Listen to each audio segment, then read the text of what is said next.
So today we're going to take a little break from what we've been doing so we can have a review of Moving Straight Ahead, Investigation 1, which we did earlier in the year, which was about linear relationships. After you finish, you'll answer a few questions to see what you remember. Dance with me. I want to be a partner. Can't you see? The music is just starting. Night is calling, and I am falling. Dance with me.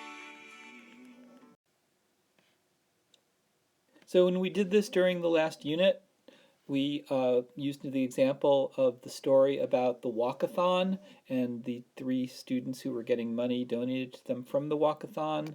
There was Liana, who got $10 no matter what. There was Gilberto, who got $2 per kilometer. And there was Alana, who got a $5 donation plus 50 cents per kilometer. So all of the examples are going to use those 3 stories, and we're going to see how they can be represented using the graph and the equation and the table. So you guys made these great posters where you took those 3 stories for the 3 students and you made a graph, you made a table, and you wrote an equation and you described what everything meant. So you know the graphs show linear relationships because they are all straight lines. When you graph something and it's not a straight line, it's not a linear relationship, but these are all straight lines. So since they're straight lines, they represent constant rates of change, and you can tell what the rate of change is by looking at the graph and looking at how steep the graph is. And one way to do that is to make triangles. Here's a triangle for Gilberto. You can see that on the x-axis we're increasing by 1, and on the y-axis we're increasing by 2, which means the rate of change is 2 over 1, or 2. Here's the rate of change for Alana.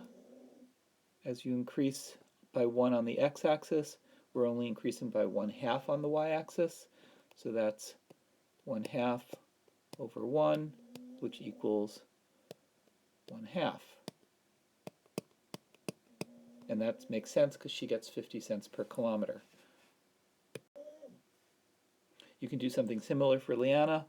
As she increases by 1 on the x-axis, she's not increasing at all, so that's 0 over 1, which is a rate of change of 0. So all of these examples have rates of change which are either positive or they're 0. We also looked at this graph, which had a rate of change which was negative. It's still linear, it's straight line, but in this case the rate of change is negative because the graph is decreasing from left to right.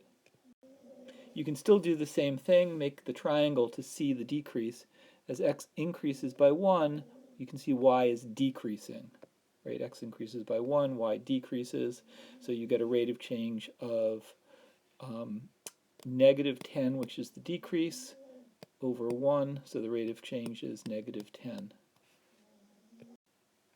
So you can also see that this is a linear relationship by looking at a table. We're going to do the same thing for Gilberto. If we look at Gilberto and look at the x-axis, the value on the x column, which is the distance that he goes. As the distance increases by 1, the money is increasing by 2. Similarly for Liana, as her distance increases by 1, 0, 1, 2, 3, her money, although it starts at 5, increases by 1/2, by 50 cents. Every time we increase the distance by 1 kilometer, the money increases by 50 cents in the table.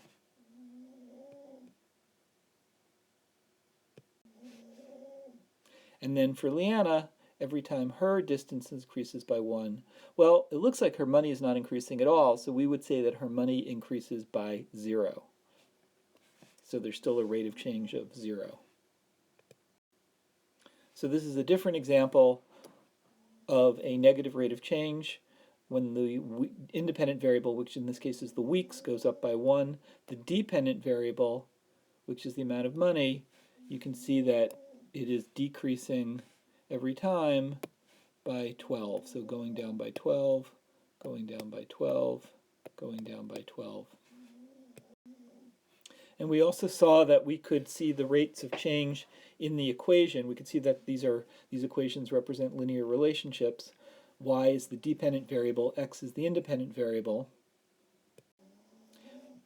The rate of change is multiplying the independent variable, and that says every time the independent variable increases by 1, then we multiply by whatever the rate of change is to get the dependent variable. We might have to add or subtract something. So for Gilberto, there's the rate of change. The rate of change is 2, because the 2 is multiplying the 1.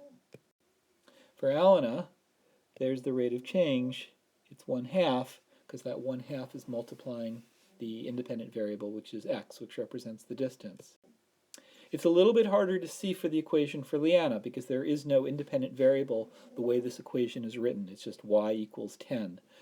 But if we rewrite the equation, y equals 0 times x plus 10. Well, 0 times x is just 0, so that goes away, which is why you don't need it.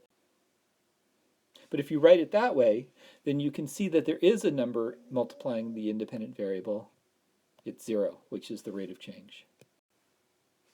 So in this case, we looked at this and we see that there's a negative rate of change. The rate of change is negative 12 because the amount of money is decreasing by 12 each time. We could write that equation, y, which is the amount of money, equals 144, which is the amount of money we started with, minus 12 times x, x is the number of weeks, or we could have written y equals negative 12x plus 144. And the advantage of that is you can see clearly that the rate of change is negative 12. Okay, so all of those represent linear relationships, but they don't all represent proportions. So remember when we did an entire unit on ratios and proportions, and remember we said that a proportion was 2 equal ratios, right? So if you have 2 over 4 equals 1 over 2, that's called a proportion. So we say that a relationship is proportional if you can divide the value of y by the value of x and always get the same thing, and then it's proportional. So let's start with Gilberto. Let's start with money and distance here. So the y value is 2 and the x value is 1, so we get a ratio of 2 over 1. And let's try another one, 2 and 4. We get a ratio of 4 over 2. Well, those are equal.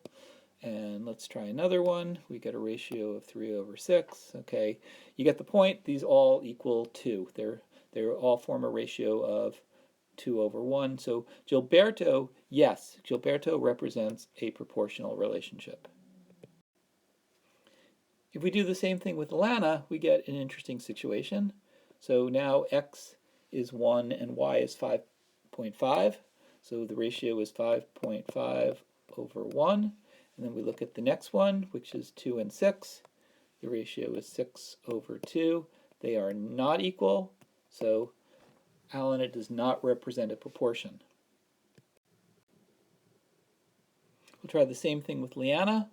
We've got 10 and 1. So the ratio is 10 over 1. And then the next one, 10 and 2. The ratio is 10 over 2. Clearly those are not the same, not a proportion. So in all of these cases, I'm ignoring what happens when x is 0 because you can't divide by 0. But notice that for Gilberto, when x is 0, y is also 0, which also tells you that we have a proportion. That makes it helpful if you're trying to tell whether something is a proportion by looking at a graph, because if the graph goes through 0, 0, like Gilberto does, then we have a proportion. But if it doesn't go through 0, 0, right, if it hits the y-axis someplace else, then it's not a proportion. So to summarize this review, if we have a linear relationship means that there's a constant rate of change. The rate of change can be positive, negative, or zero. A proportion means the ratio of y to x is always the same. So you should be able to tell whether a relationship is linear or not by looking at a graph, a table, or an equation. Also, by looking at a graph, table, or equation, you should be able to figure out the rate of change if it's linear, and you should be able to tell when a linear relationship is also a proportion.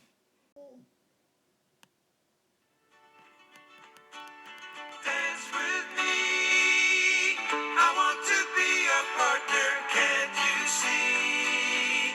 The music is just starting now.